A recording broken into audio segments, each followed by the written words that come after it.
और अचानक धन प्राप्ति के लिए, धनवान बनने के लिए आप चाहते हो कि अचानक कहीं छप्पड़ फाड़ कर धन आ जाए, कोई ऐसी डील हो जाए, बस पैसा आ जाए, तो हर मंगलवार को बूंदी के लड्डू लें। जितने भी बिलों में रहने वाले जीव हैं, चाहे वो चींटियां हैं, चाहे वो चूहे हैं, आप उनको बूंदी के लड्डू डाल कर आइए।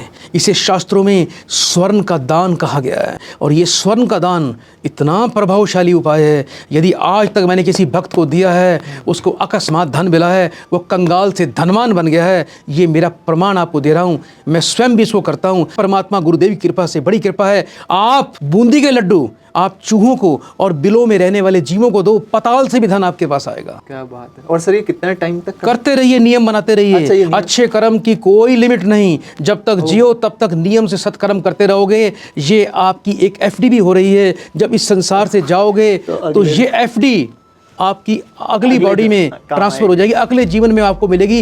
वो वही होता है ना, कई बच्चे जन्म से ही धनवान लोगों के घर पैदा होते हैं। कितने ही लोग ऐसे हैं जिनका ये है कि जिन्हें कुछ नहीं करना। हाँ। जिन्हें कुछ नहीं करना, उनको जन्म ही महलों में हुआ है।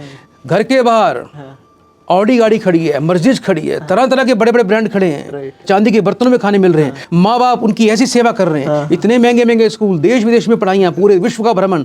तो ये आप जो अपने जीवन में पुण्य कर्म करते हो, परोपकार करते हो, अन्न दान करते हो, जल दान करते हो, जितना भी आप परोपकार करते हो, जीव जगत की सेवा करते हो, आपने पूरे जीवन में मान लो कितने ही जीवों की सेवा की। आपने रोज हजारों पक्षियों को दाना डाल दिया, आपने सैकड़ों कुत्तों को खाना खिला दिया, आपने रोज भंडारे लगा दिए, आपने जीव जगत की परोपकार की दिल खोल के सेवा की, आपने मंदिर गुरुद्वारों के निर्माण कार्य में धन डालकर वहाँ पर दान पुण्य कर कर धर्म की वृद्धि कर दी।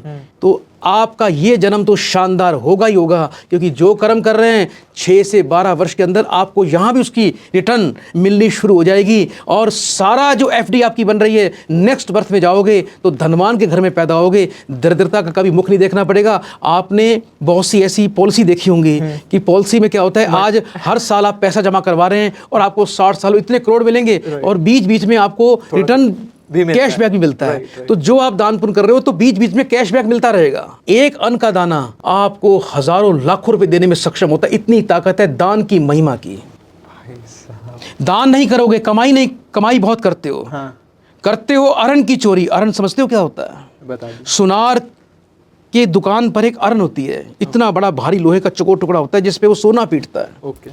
उसको बोलते हैं अरण। वो 20-30 किलो की होती है। करते हैं अरण की चोरी और करते नहीं सुई का दान। फिर भी हम करते सोचते हैं कि करेंगे भगवान हमारा कल्याण, कभी नहीं करेंगे। अरण की चोरी कर रहे हो और सुई के समान भी दान नहीं कर रहे हो, तो ये उम्मीद मत लगाना कि भगवान और देवता आपकी सहायता करेंगे। ये धन है, ये जहर है। जितना बांटोगे, जितना गरीबों की परोपकार की सेवा में लगाओगे, उतना बढ़ता ही चला जाएगा, संभाल नहीं पाओगे। जब ऊपर वाली कृपा होगी, जब रिटर्न कैशबैक आना शुरू होगा, तो मिट्टी में हाथ डालोगे वहाँ भी सोने निकलेगा। धन इतना आएगा, घर में धन रखने की जगह नहीं मिलेगी। ये आज आपको बता रहा हूँ, करके देखिए आप।